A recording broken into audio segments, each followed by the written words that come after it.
என்ன பார்க்க போகிறீங்கன்னு பார்த்தீங்கன்னா, இன்றைக்கி வந்து வெங்காய சாதம். நம்ம பிள்ளைங்களுக்குலாம் வெரைட்டி ரைஸ்னால் ரொம்ப பிடிக்கும். என் பையனுக்கு குழம்பு சாதத்தோட வெரைட்டி ரைஸ் தான் ஸ்கூலுக்கு கொண்டு போவான். இப்போ வெங்காய சாதம் ஒரு 2 மினிட்ஸில் எப்படி பண்ணுறதுன்னு சொல்லி பார்த்துடலாம். எப்போயுமே நம்ம வந்து சாதம் வந்து உதிரி உதிரியாக வடித்து வச்சாலும் சரி, அல்லது குக்கரில் வச்சு ஒரு கப் சாதத்தை எடுத்து வச்சுக்கலாம்.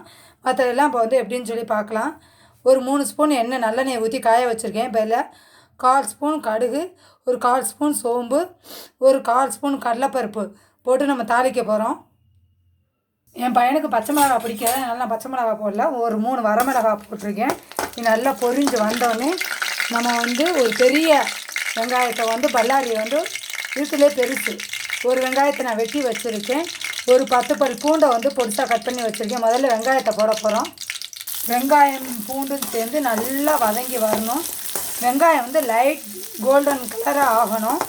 கொஞ்சம் வதங்கி வரும்போது நம்ம வந்து கொஞ்சமாக கருவேப்பிலையை வந்து பொடிசாக வெட்டி வச்சுருக்கேன். ஏன்னா வதங்கினதுக்கப்புறம் போட்டால் தான் கருவேப்பிலையை போட்டு வதக்கும்போது அந்த கருவேப்பிலையோட ஸ்மெல்லும் நல்லாயிருக்கும். இதில் நல்லா பாருங்கள், நல்லா வதக்கி விடணும். இங்கே பாருங்கள், கருவேப்பிலையும் போட்டு நான் அதோட வந்து கொஞ்சம் உப்பு சேர்த்து நல்லா வதக்கி விடுறேன். ஏன்னா நம்ம சாப்பாட்டில் உப்பு போட்டிருக்கோம். இப்போ இந்த மசாலாவுக்கும் இந்த வெங்காயத்துக்கு தேவையான டேஸ்ட்டுக்கு தகுந்த மாதிரி கொஞ்சமாக உப்பு போட்டு வதக்கிக்கோங்க. இந்த பச்சை மிளகா இருந்தாலும் நீங்கள் கீரி போட்டுக்கலாம்.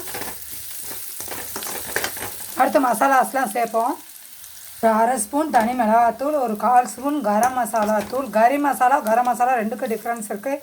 கரம் மசாலா தூள் 1/4 ஸ்பூன், 1/4 ஸ்பூன் மஞ்சத்தூள் போட்டு இந்த ராஸ்மல் போயிடணும். அந்த அளவுக்கு நல்லா ஃப்ரை பண்ணி விடணும். அதுக்கப்புறம் ஒரு கப் ரைஸை போட்டேன். நல்லா இங்கே பாருங்கள், செமையாக அட்டகாசமாக இருக்கும் டேஸ்ட்டு. டக்குன்னு ஒரு 2 மினிட்ஸில் வீட்டில் சாதம் இருந்தால் போதும். பிள்ளைங்களுக்கு வெரைட்டி ரைஸ் கிளறிடலாம். சின்ன வெங்காயம் இருந்தாலும் நீங்கள் செஞ்சு பார்க்கலாம். நான் இன்றைக்கி போட்டது வந்து பெரிய வெங்காயம். நான் ஒரு கப் சாதத்துக்கு தகுந்த மாதிரி மசாலா ஆட் பண்ணியிருக்கேன்.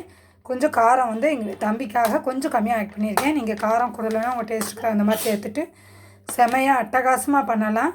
இங்கே பாருங்கள், டேஸ்ட்டு அவ்வளோ சூப்பராக இருக்கும். பிரசன்னா, உனக்கு டேஸ்ட் எப்படி இருக்குது? நல்லா இருக்குமா? வெங்காய சாதம் நல்லா இருக்கா? இன்றைக்கி அவனுக்காக தான் லஞ்ச் பாக்ஸ் ரெசிபி வந்து இன்றைக்கி வெங்காய சாதமும் பீட்ரூட் பொரியல். நீங்கள் பிடிச்சா ஷேர் பண்ணுங்கள், லைக் பண்ணுங்கள், சப்ஸ்கிரைப் பண்ணுங்கள். இது மாதிரி நீங்களும் செஞ்சு பாருங்கள்.